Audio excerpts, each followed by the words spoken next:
Hello there, this is Krishna and I welcome you to Physics Gyan Mukesh Nayak channel. बच्चों, reproduction in lower and higher organisms हम लोग देख रहे हैं और इसमें आज जो हम लोग देखेंगे ना बच्चा, वो oogenesis से रिलेटेड टॉपिक्स देखने वाले हैं। ठीक है, क्या देखने वाले हैं? oogenesis से रिलेटेड टॉपिक्स। तो सबसे पहले oogenesis क्या होता है बच्चों, आप लोग को पता होना चाहिए। The process of formation of haploid female gamete, that is egg or ovum, from the diploid germinal epithelium। ठीक है, इसी को क्या बोलेंगे हम लोग? oogenesis। क्या बोलेंगे बच्चा? oogenesis। इतना याद रख लेना कि क्या होता है, फॉर्मेशन ऑफ, देखो मैं यहां लिखते जाता हूं, ठीक है, formation of haploid ovum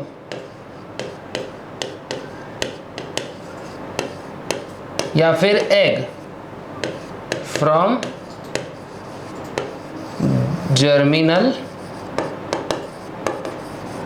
epithelium. ठीक है, formation of haploid ovum from germinal epithelium, इसी को क्या बोलेंगे? oogenesis कहेंगे। क्या कहेंगे बच्चा? oogenesis। इसमें क्या होता है? मियोसिस और माइटोसिस, ये दोनों भी डिविजन्स इसमें इंक्लूडेड होते हैं। ये आपको बहुत अच्छे से समझना है। ठीक है, तो अब देखो बच्चा, इसमें कितने फेजेस होते हैं। ठीक है, सबसे पहला तो है अपना मल्टीप्लिकेशन फेज, उसके बाद है ग्रोथ फेज, फिर है मैचुरेशन फेज। अगर नहीं सीरीज में याद रहे तो MGM याद रखना। ठीक है, क्या याद रखना? MGM, maturation, multiplication, growth, maturation. ठीक है, ये 3 फेजेस होते हैं बच्चों। अब देखो, प्रीमोर्डियल जर्मिनल सेल, जो ये जो दिख रहा है ना आपको, ये जो प्रीमोर्डियल जर्मिनल सेल है, ठीक है, तो ये बच्चा देखो, ये साइज में इसका ग्रोथ हो रहा है और इसका माइटोसिस भी हो रहा है। देखो मैं यहाँ लिख देता हूँ, हाँ लिखने की जरूरत नहीं, यहाँ पर ही है। इसका क्या हो रहा है? माइटोसिस हो रहा है। माइटोसिस के वजह से क्या हो रहा है बच्चों, देखो अगर ये 2n है तो देखो ये भी 2n, डबल होते हैं ना माइटोसिस में, 2n, फिर देखो ये 2n 2n 2n 2n, ये ऐसे 4 सेल्स बन गए, है ना। अब इनमें से कोई भी एक पकड़ लो। ठीक है, इसको हमने कहा, ये जो आफ्टर माइटोसिस ये जो स्ट्रक्चर बना बच्चा, उसको हमने कहा ऊगोनिया। क्या कहा बच्चा इसको? ऊगोनिया, जो कि डिप्लॉइड होगा। अब इसका होता है बच्चा ग्रोथ फेज। देखो दिख रहा है ना आपको, यहाँ पे क्या दिख रहा है? Growth phase.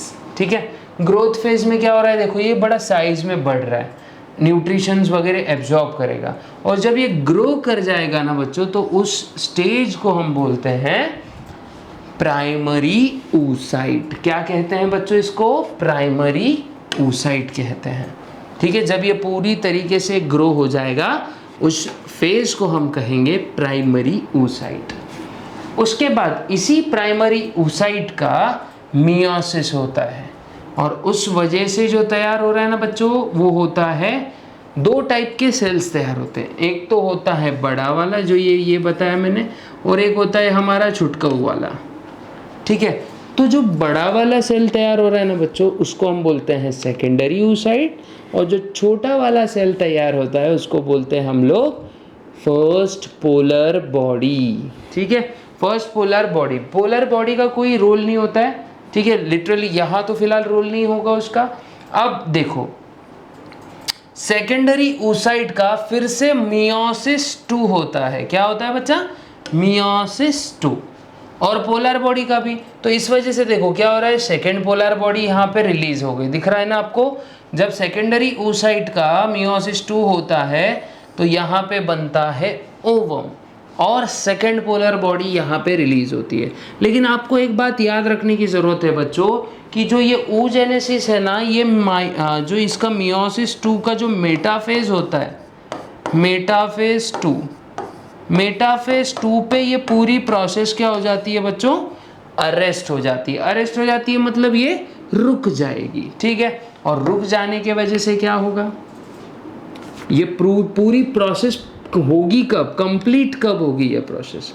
ये प्रोसेस कंप्लीट होगी जब, क्या बोल रहा हूं मैं, फर्टिलाइजेशन होगा। क्या होगा? फर्टिलाइजेशन होगा।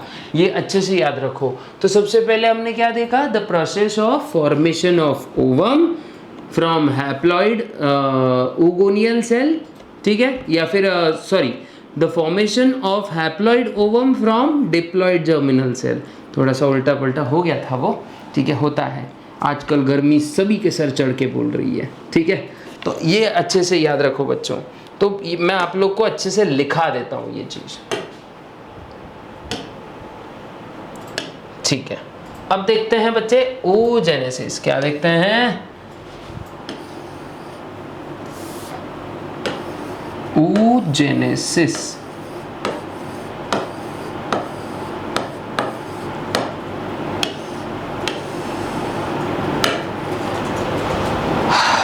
तो oogenesis देखेंगे। तो सबसे पहले डेफिनेशन आ जाएगा इसका, है ना।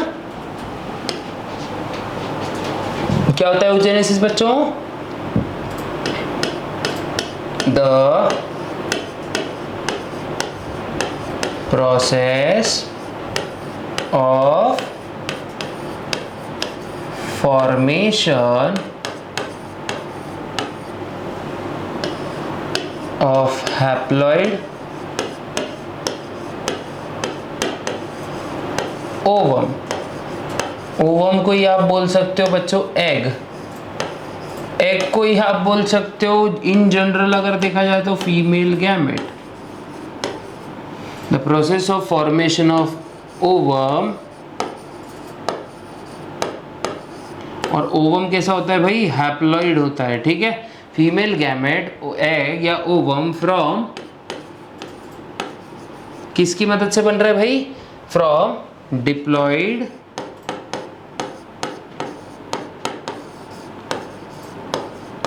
Germinal epithelium.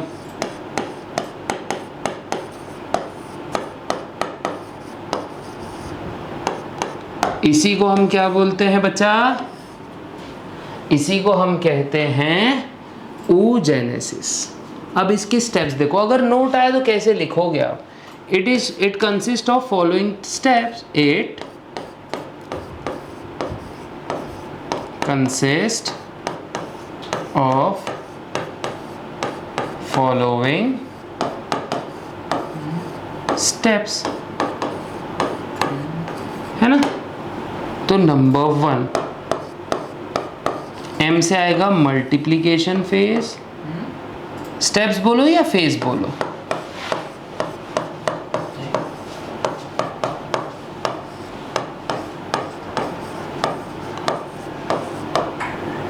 सेकेंड आएगा ग्रोथ फेज।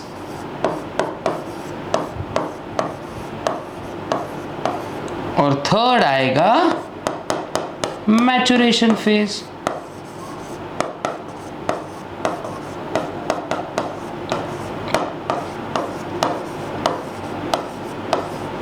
और थर्ड आएगा मैचुरेशन फेज। तो बच्चों ये चीजें आप लोग को याद रखनी है। सबसे पहला क्या है? प्रोसेस ऑफ, सबसे पहले आने देने का पूरा डेफिनेशन, फिर अब उसके स्टेप्स, ठीक है। अब स्टेप्स के बाद में क्या करते हैं?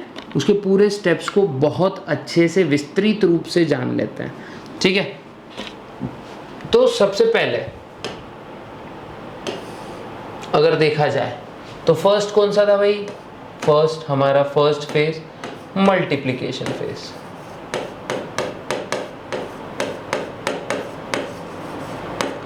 Multiplication phase,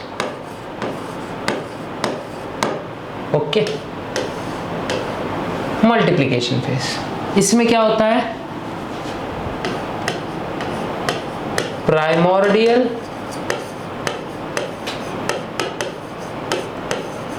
germinal cells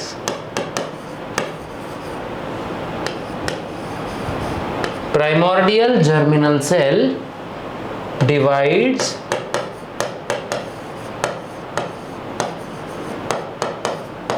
mitotically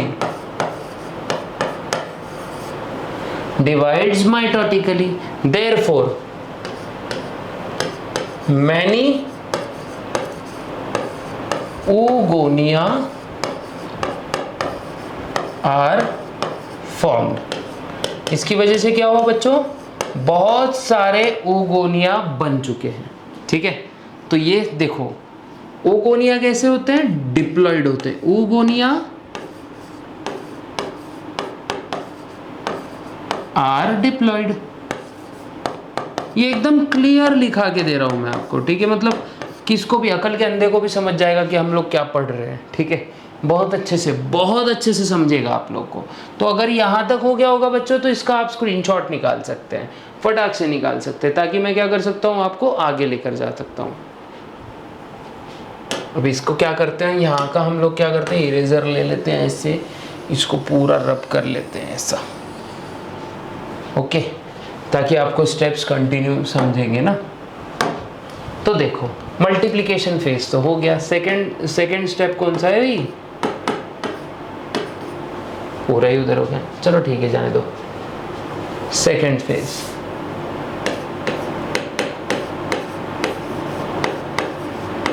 growth phase. Okay, oogonia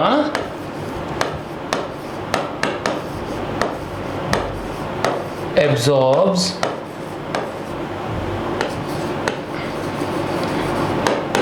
nutrition. अब ग्रोथ कब होगी बच्चों, जब उसको नेसेसरी फूड स्टफ मिलेगा, है ना। oogonia डेवलप्स या फिर absorbs nutrition and grows in size.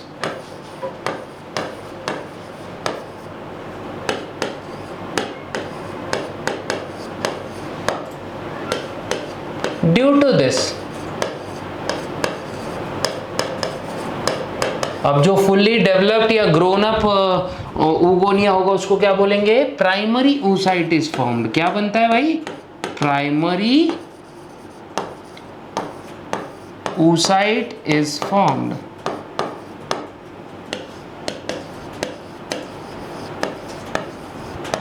ठीक है, प्राइमरी oocyte इज फॉर्म्ड। अब ये जो प्राइमरी oocyte है ना बच्चों, ये भी डिप्लॉयड होता है। Primary oocyte is also diploid। ठीक है, primary oocyte is also diploid, ये आपको अच्छे से याद रखना है बेटा। ठीक है, प्राइमरी oocyte भी कैसा होता है, डिप्लॉयड होता है। ठीक है, ठीक है। तो अब इसके बाद क्या होता है, देखो इसके बाद ग्रोथ तो हो गया। अब देखते थर्ड और लास्ट फेज हमारा, maturation phase.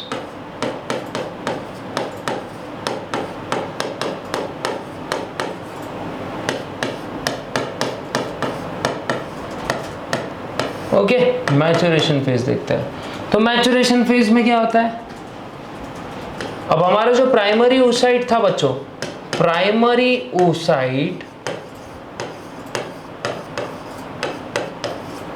undergoes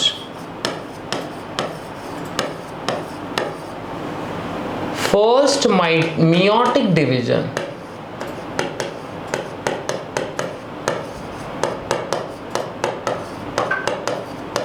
first meiotic division.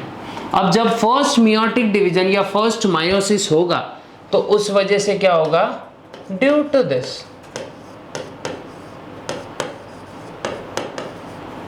two haploid cells are formed।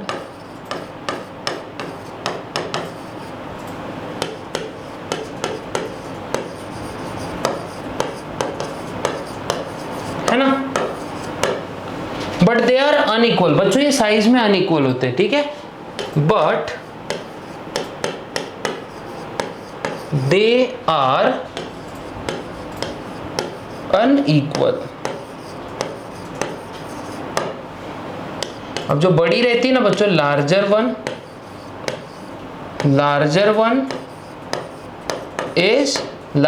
कौन सी होती है बच्चों, लार्जर वन सेल जो होता है वो होता है हमारा secondary oocyte।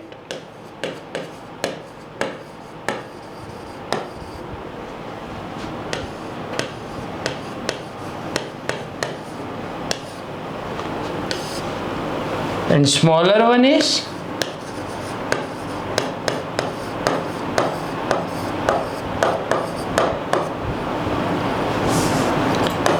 First polar body.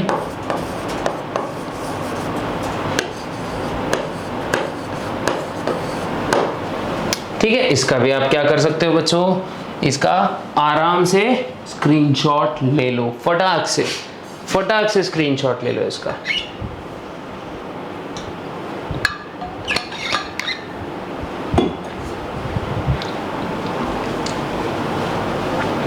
अब देखो थोड़ा सा बाकी है,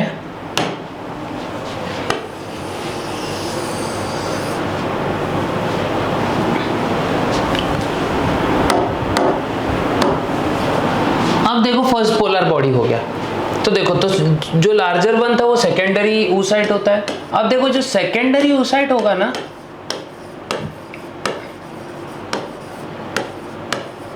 सेकेंडरी oocyte undergoes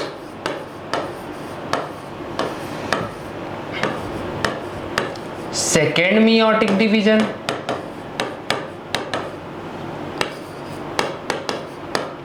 लेकिन एक फंडा है बच्चों यहाँ पे, ठीक है, एक प्रॉब्लम है, इसका जो मियोसिस 2 है ये रुक जाता है, अरेस्ट हो जाता है। कौन सी फेज पे? It gets arrest at metaphase 2 of meiosis 2, ठीक है, इट गेट्स अरेस्ट, ठीक है, but meiosis 2 gets arrested at metaphase 2। Metaphase मतलब बच्चों एक सेल डिवीजन का एक स्टेज है, पता, ओके, ये याद रखो। Metaphase 2 it is completed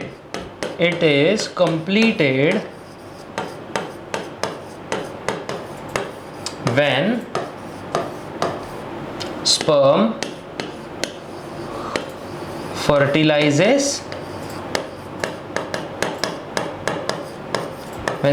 fertilizes ovum and hence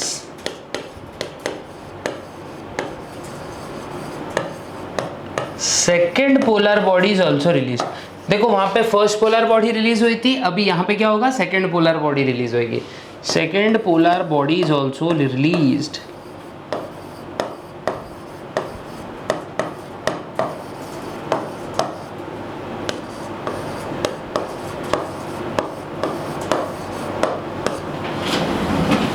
लिख लो बच्चों, इसका स्क्रीनशॉट ले लो फटाक से, एकदम झकास तरीके से इसका स्क्रीनशॉट ले लो, ठीक है।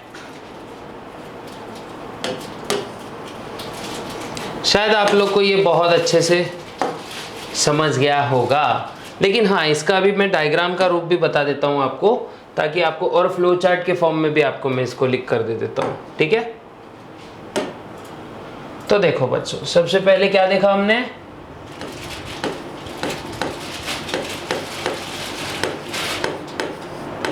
प्राइमोर्डियल जर्मिनल सेल, है ना, प्राइमोर्डियल जर्मिनल सेल जो कि होता है बच्चों डिप्लॉयड। इसका होगा मल्टीप्लिकेशन, मतलब इसमें होगा माइटोसिस। इस वजह से जो चीज फॉर्म होगी वो होगी हमारा primary oocyte, sorry primary oocyte नहीं, oogonia। अच्छे से लिखेंगे ना इसको, oogonia, है ना। oogonia बन रहा है, और oogonia भी कैसा होगा, डिप्लॉयड होगा। कैसे होगा भैया, डिप्लॉयड होगा, दोन सेट असणार क्रोमोसोम्स से, ठीक है। उसके बाद oogonia का फिर होता है बच्चों ग्रोथ।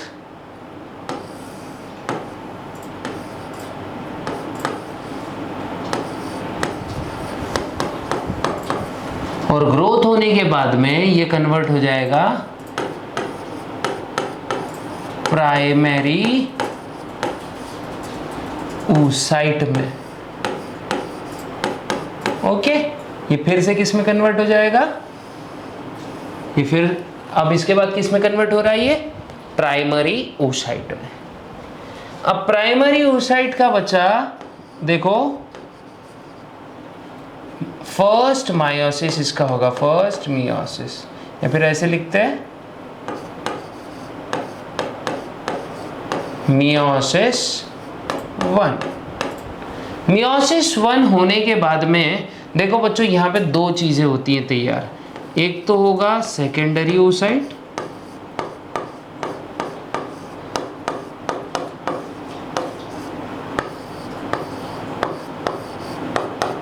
और दूसरी चीज होगी बच्चों फर्स्ट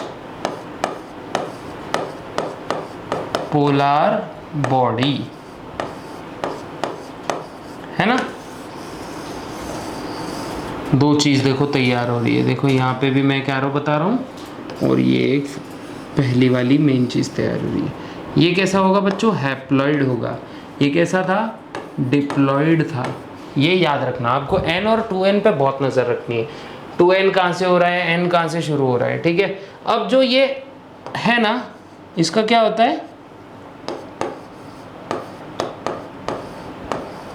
मियोसिस 2। इसी वजह से आफ्टर फर्टिलाइजेशन भी बोल देता था, क्योंकि देखो बच्चों मियोसिस 2 है ना, ये अरेस्ट हो जाता है, ठीक है। तो मैं इतना सारा तो मतलब आप लोग को नहीं बता सकता, क्योंकि इसका मैंने शॉर्ट नोट भी लिखा के दिया आपको, लेकिन ठीक है। स्टिल मैं क्या बोल रहा हूँ, यहाँ पे जैसे मैं लिख रहा हूँ उतना बस दिमाग में रख लेना कि ये फर्टिलाइजेशन के बाद हो रही है सब प्रोसेस। तो क्या बनता है यहाँ पे फिर लास्ट में, ओवम। ओके, ये आप लोग को याद रखना है, जो कि ये भी हैप्लॉइड होता है, लेकिन इसका मियोसिस 2 अभी तक पूरा नहीं हुआ है, ठीक है। जब इसके साथ स्पर्म मिल जाएगा तब इसका मियोसिस 2 कंप्लीट हो जाएगा। तो देखो बच्चों, इसका भी आप लोग क्या कर सकते हो, स्क्रीनशॉट निकाल सकते हो, ठीक है। आराम से इसका स्क्रीनशॉट निकाल लो। तो अब देखते हैं आगे। देखो हमने ये सब चीज देख ली जस्ट अभी, ओके, ये सब हमने देख लिया। हाँ, अब देखो बच्चों स्ट्रक्चर ऑफ oocyte देखते हैं, ठीक है। हाँ, स्ट्रक्चर ऑफ oocyte देखते हैं। अब हमारा नेक्स्ट वाला टॉपिक कौन सा है, स्ट्रक्चर ऑफ oocyte। तो देखो सिंपल है बेटा, in human unfertilised egg when ovulated, that is released from the ovary, is actually the secondary oocyte.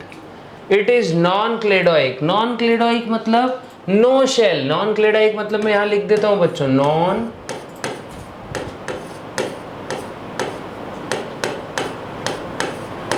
non-cladoic मतलब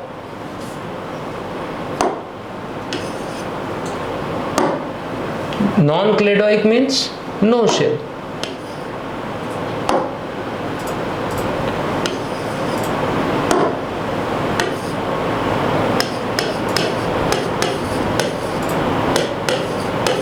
इसमें कोई भी टाइप का शेल नहीं रहता है, जैसे बत्तख मुर्गियों के अंडे में होता है, ठीक है। इसमें वैसे कोई भी टाइप का शेल नहीं होगा। फिर ये देखो बच्चों माइक्रोलेसिथल होता है। कैसे होता है, माइक्रोलेसिथल। माइक्रोलेसिथल मतलब देखो अंडे में जैसे येलो पोर्शन होता है ना, वैसे इनमें कोई भी टाइप का येलो पोर्शन नहीं होता है, और होता है तो मतलब बहुत कम होता है, ठीक है। फिर उसके बाद ये 0.1 मिलीमीटर का है। एक बात याद रखो, इसका साइज बड़ा है, मतलब दिख सकता है ये सेल हमको।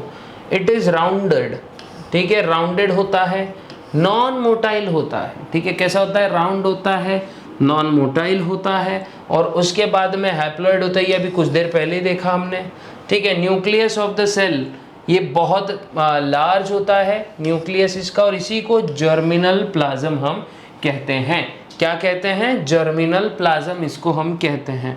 टिपिकल न्यूक्लियस, इसी को प्रोन्यूक्लियस भी बोल सकते हैं, is formed at the time of fertilisation.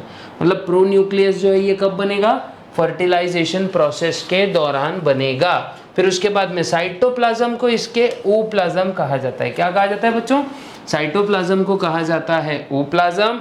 और जो एग है इसके आजू बाजू बहुत सारी कवरिंग्स होती हैं। क्या बोला मैंने, बहुत सारी कवरिंग्स इसके आजू बाजू होती हैं। तो सबसे पहली कवरिंग को हम क्या बोलेंगे बच्चों, सबसे पहली कवरिंग को हम कहते हैं विटेलाइन मेम्ब्रेन। अभी देखो धीरे धीरे जब हम लोग देखेंगे ना तब आपको समझेगा, ठीक है।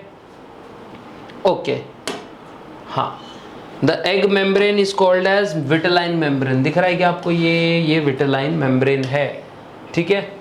It secretes non cellular glycoprotein membrane called as zona pellucida, ठीक है। क्या बोला जाता है इसको, जोना पेल्यूसिडा। जोना पेल्यूसिडा के एग्जैक्ट बाहर बहुत सारे रेडियली इलोंगेटेड सेल्स होते हैं फॉर्मिंग कोरोना रेडिएटा, ठीक है।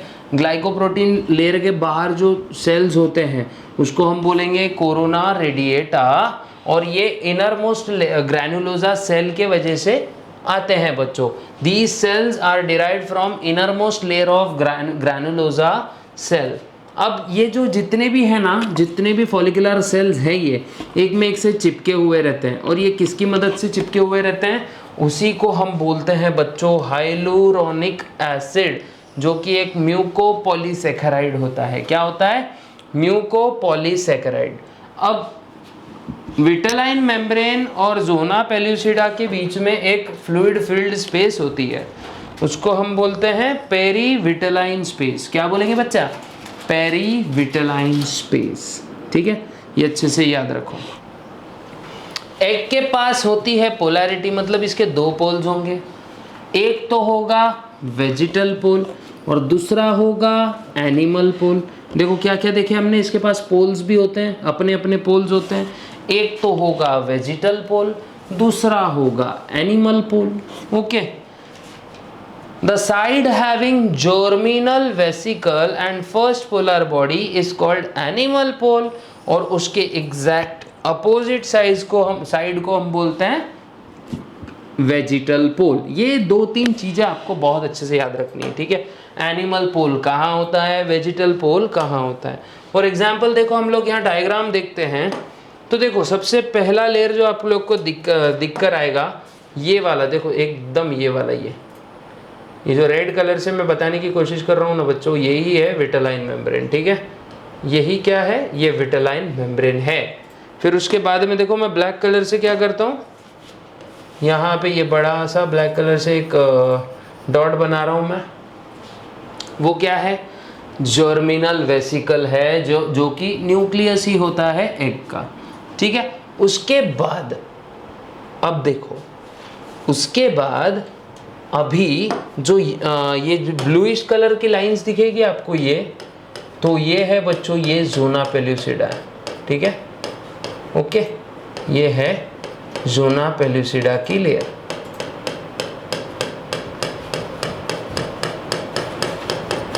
ठीक है।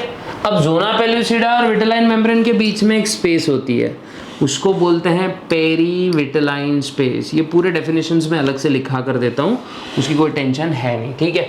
उसके बाद में देखो ये पूरे सेल्स दिख रहे हैं ना आपको, ये वाले, ये एक मिनट, इसको अभी ऐसे बताएंगे अपन, हाँ। तो ग्रीन कलर से देखो, ये जितने भी ये पूरे आजू बाजू के ये सेल दिख रहे हैं ना आपको, ये वाले, ये पूरे कोरोना रेडिएटा के सेल है जो कि ग्रैनुलोसा सेल से बने हैं। अब एक बात याद रखो, पेरीविटेलाइन स्पेस जो है, सॉरी विटेलाइन मेम्ब्रेन जो है, ये क्या करती है, ये सिक्रीट करती है। क्या सिक्रीट करती है, म्यूकोपॉलीसैकेराइड की लेयर, जो कि ग्लाइकोप्रोटीन नेचर की होती है, और उसको हम बोलेंगे जोना पेल्यूसिडा। तो जोना पेल्यूसिडा आई किससे, पेरीविटेलाइन मेम्ब्रेन से, सॉरी विटेलाइन मेम्ब्रेन से। और जोना पेल्यूसिडा और विटेलाइन मेम्ब्रेन के बीच में स्पेस का क्या बोला जाता है बच्चों, पेरीविटेलाइन स्पेस। मैं अभी लिख कर दूंगा आपको पूरा, एकदम ज़बरदस्त, एकदम शॉर्ट नोट्स होंगे उसके, ठीक है। तो इसी को क्या कहते हैं बच्चों, पेरीविटेलाइन स्पेस, अच्छे से याद रखो। उसके बाद हमने ये भी देखा ना, नॉन क्लेडोइक सेल होता है, ओके।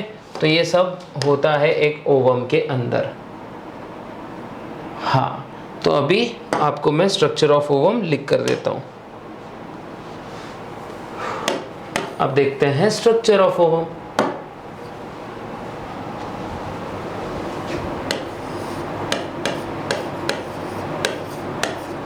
Structure of ovum. तो साइज से शुरू करते हैं बच्चों। कितना होता है? अबाउट 0.1 mm इन साइज, मतलब डायमीटर होता है लगभग इसका। फिर उसके बाद कैसे होता है बच्चों? ये नॉन क्लेडोइक,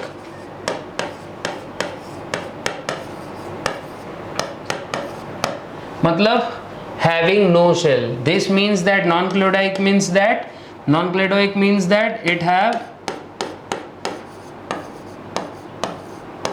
no shell. कोई टाइप का शेल होता है क्या इसके आजू बाजू? नहीं। फिर ये होता है बच्चों माइक्रोलेसिथल। देखो इसका मीनिंग मैं अगले पॉइंट में बता रहा हूँ, ठीक है? पहले वर्ड देख लो, उसके बाद उसका मीनिंग। माइक्रोलेसिथल मतलब हैव लेस योक, है ना? इसके पास बहुत ही कम या नेग्लिजिबल योक होता है। उसके बाद में बच्चों ये हैप्लॉइड होगा। फिर हैप्लॉइड होने के साथ साथ ही हैप्लॉइड भी होगा, प्लस ये राउंड होगा, है ना? और made up of following layers, made of following coverings, या फिर कवर्ड बाय फॉलोइंग लेयर्स, ऐसा भी लिख सकते हो, ठीक है? These are covered by following layers, ऐसे भी लिख सकते हो, ठीक है? या फिर it is surrounded by following layer. तो सबसे पहला विटेलाइन मेम्ब्रेन,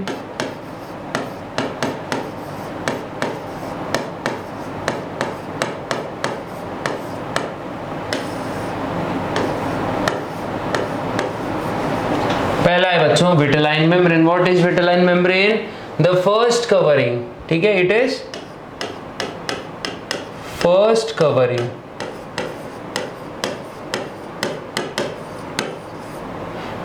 इसके भी पॉइंट्स लिख लेते। ऑल्सो कॉल्ड एज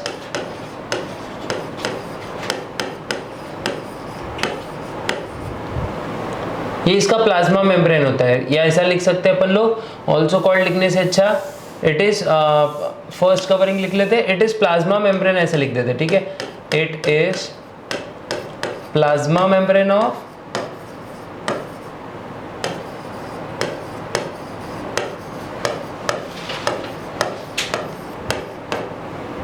ओवम, ठीक है? इट सिक्रीट्स, नेक्स्ट पॉइंट क्या आएगा? It secretes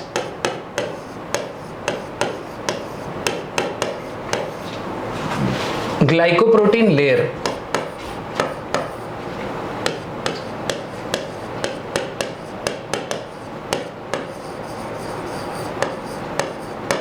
it secretes glycoprotein layer called as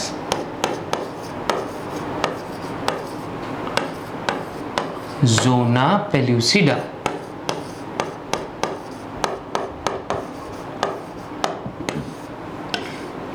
इसको ही क्या बोलते हैं बच्चा? जोना पेल्यूसिडा, ठीक है? उसके बाद नेक्स्ट क्या है? देखो सेकेंड लेयर कौन सी है? यही जोना पेल्यूसिडा, जोना पेल्यूसिडा, है ना? जोना पेल्यूसिडा। तो सबसे पहले कैसा नेचर होता है बच्चों इसका? ग्लाइकोप्रोटीन,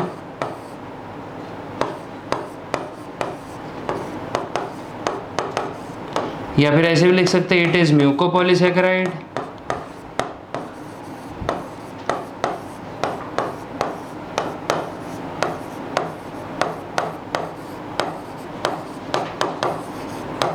है ना?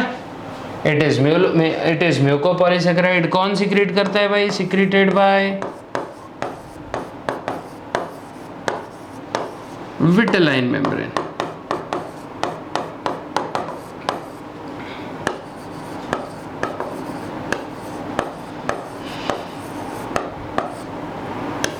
It is secreted by vitelline membrane. इसका स्क्रीनशॉट ले सकते हो बच्चों फटाक से।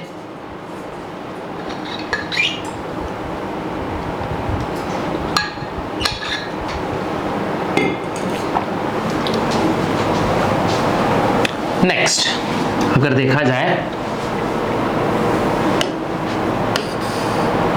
जोना पेलुसिडा हो गया, अब देखेंगे पेरीविटलाइन स्पेस। ठीक है, थर्ड क्या देख रहे हैं? Perivitelline space.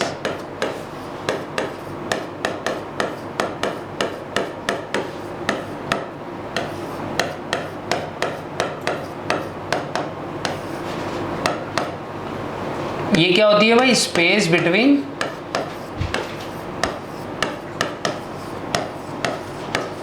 जोना पेलुसिडा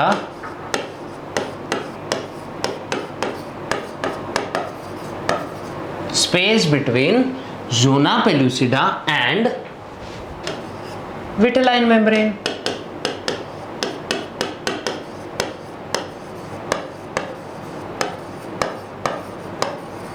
है ना, it is space between zona pellucida and vitelline membrane।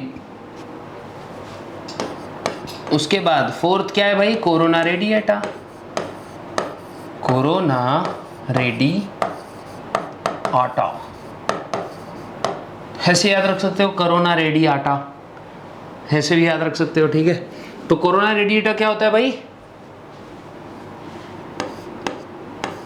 Sales surrounding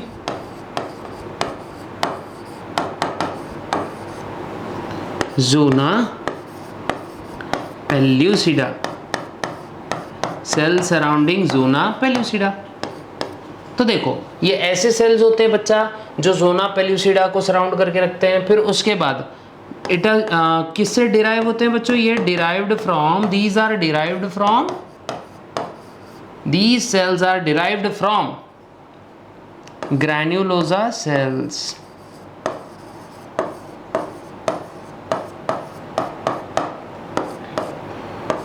अब ये सेल्स चिपक कर रहते हैं, adhered together, these cells are adhered together by hyaluronic acid।